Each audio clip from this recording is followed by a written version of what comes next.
The Riverboat engine accident. It was a calm evening on the rivers of America when the Mark Twain riverboat began its final voyage of the night. Guests laughed as the mechanical paddle churned the dark water, unaware of the danger brewing below deck. The boiler room, a maze of metal and steam, was never meant for guests. But one cast member, Robert, went down to investigate a strange vibration. The boiler room, a maze of metal and steam, was never meant for guests. But one cast member, Robert, went down to investigate a strange vibration. Robert leaned closer, unaware that a cracked gear tooth was seconds away from tearing loose. The steel fragment exploded free, slicing across the compartment with razor speed. The force knocked Robert off balance. His arm caught in the turning shaft. The machine didn't stop. It kept turning, dragging him deeper as he screamed for help. Above deck, the sound of the engine masked everything. No one noticed the struggle below. Robert's torso twisted unnaturally as the rotating shaft compressed him against the bulkhead. His ribcage snapped under the force, the noise echoing like metal collapsing. When maintenance workers finally arrived, the room was filled with steam and silence. They found Robert's body pinned, motionless, the gears still grinding beside him. The control switch was finally pulled, but it took nearly a minute for the heavy paddle to stop turning. When the paddle halted, the damage was irreversible. The next morning, guests boarded the same riverboat, unaware of the horror that had unfolded just hours earlier. Disney quietly replaced the damaged gear and removed all reports of the incident from public view. The Mark Twain riverboat sailed again, but deep below deck, the hum of its engine carried a memory only the walls remembered. The Space Mountain breakdown. In 1997, Disneyland's Space Mountain was meant to simulate flight through the stars, but behind the walls, reality was far darker. Technician Evan Marshall, age 34, began his late-night inspection beneath the ride after closing time. His assignment was simple: reset the jammed brake assembly and log the report before sunrise. Unbeknownst to him, one coaster train sat high above, its wheels locked by the very brake he was about to free. When he twisted the override key, a hiss of air escaped, followed by a low tremor from somewhere up the track. The empty coaster began to move, wheels screeching as it descended the incline toward the tunnel. He lunged toward the service trench, a narrow gap barely 2 feet deep, hoping to flatten himself inside. The car's side rail clipped his shoulder, spinning him hard against the wall of the tunnel. Then the undercarriage caught his torso and dragged him 20 feet before grinding to a stop. In the control booth above, no one saw the accident. Cameras in the lower tunnels had been offline for months. When responders finally reached him, they found the train crumpled against the maintenance wall. His body had been flattened, bones pulverized, uniform soaked dark red into the concrete. Autopsy confirmed he survived nearly 15 seconds after the crush, conscious as his chest collapsed. Officials listed the cause as mechanical malfunction during maintenance, though no clear fault was ever found. The ride reopened weeks later, its lights brighter, its music louder, but with one access tunnel permanently sealed. Disney added motion sensors and remote safeties, ensuring no worker would ever enter the pit alone again. Yet at closing time, some workers still swear they hear a metallic scraping under the floor, as if something drags along the rails. A grim echo of the night Space Mountain proved that even the future can bleed. The Jungle Cruise drowning on a humid summer evening in 2002, Disneyland's Jungle Cruise was packed with families seeking shade and adventure along its murky river. Among them was 23-year-old Brian Lasker, a part-time ride operator and local college student. It was his first week on solo supervision duty, responsible for checking animatronic resets along the hidden maintenance path. The work was simple, but the sound of moving water and creaking mechanisms made the silence unbearable. When the boat route shut down for the night, he stayed behind to finish one last inspection inside the temple tunnel. He paddled slowly into the dark flashlight beam slicing through the mist. In the darkness, an animatronic crocodile suddenly lurched from the side, motor whirring violently. The old servo jammed, locking the jaw wide open over the river surface.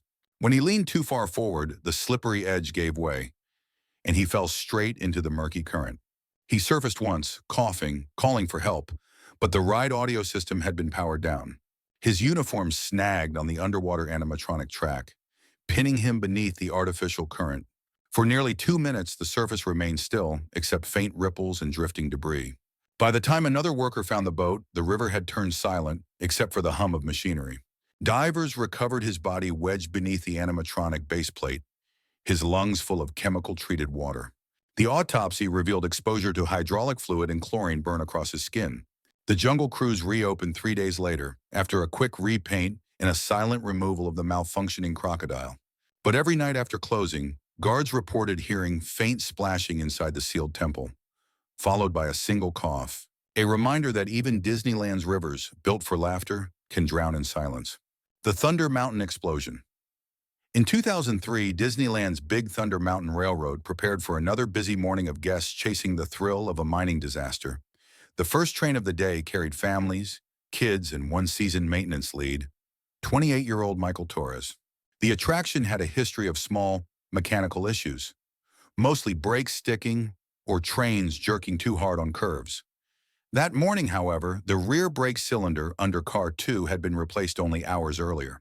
The fix passed inspection, but when the train departed at 9:01 a.m., the pressure gauge quietly spiked into red. As the train climbed the first lift hill, riders screamed in joy, unaware that one bolt had already sheared clean through. The vibration spread through the axle like a tremor, and the front car began to lift from the rails. Inside the tunnel ahead, the train accelerated faster than the brakes could handle. At the midpoint turn, a pipe ruptured, venting steam into the cabin like a boiling fog. Then came the blast, a thunderclap that tore through the mountain and sent debris flying across the canyon. Michael, riding in the lead car, took the full force as the front axle snapped, crushing his chest against the control panel. The rest of the cars slammed together in a chain reaction of steel and screams. Emergency lights flickered, revealing twisted rails, a pool of hydraulic fluid, and the stench of burnt wood. Paramedics arrived within minutes, but Michael had already gone limp, pinned under the steel coupler. The report would later cite improper reassembly of the brake system, a single missed washer worth 43 cents. After weeks of repair, the mountain reopened, its explosions now only part of the show. But maintenance crews still say, late at night, when the ride's motors power down, they hear faint metallic screams echoing from the tunnels. The echo of a man who kept the mine running until it claimed him. The Haunted Mansion Suffocation. In the summer of 1999, a soft mechanical failure turned one of Disneyland's most beloved attractions into a silent trap. The ride had just begun its descent when a power surge froze the lowering platform midway. Operators called for a reset, unaware that ventilation fans had shut off with the power. Inside, nearly 30 guests waited in the sealed chamber, the air growing warm and still. Among them was 44-year-old Evelyn Scott, a teacher from Pasadena, who began to feel dizzy within minutes. A recorded ghost voice echoed, "There's no turning back now," as oxygen levels began to fall. Several guests pounded on the doors, their cartoon hands smearing against the dark wallpaper. The control room failed to notice. The security feed had gone black after the surge. Inside, a child fainted first, collapsing near the center of the floor as the crowd shouted for help. Evelyn tried to reach the emergency phone, but her movement slowed, breath visible in shallow gasps. When power returned 6 minutes later, the elevator jolted violently, slamming guests against the walls. The lower door opened to reveal several collapsed bodies, unmoving in the dim green light. Paramedics declared Evelyn dead on scene from asphyxiation and blunt trauma to the chest. Disney quietly rewrote the report as medical episode, avoiding the word suffocation. Afterward, the mansion's stretching room gained new motion sensors and hidden vents behind its portraits. Yet cast members say, sometimes at night, the portraits begin to move on their own, even when the power's off. And those who step inside alone claim to hear a woman's voice near the floor whispering, "It's too hot in here," a chilling reminder that even death can linger where the walls still breathe.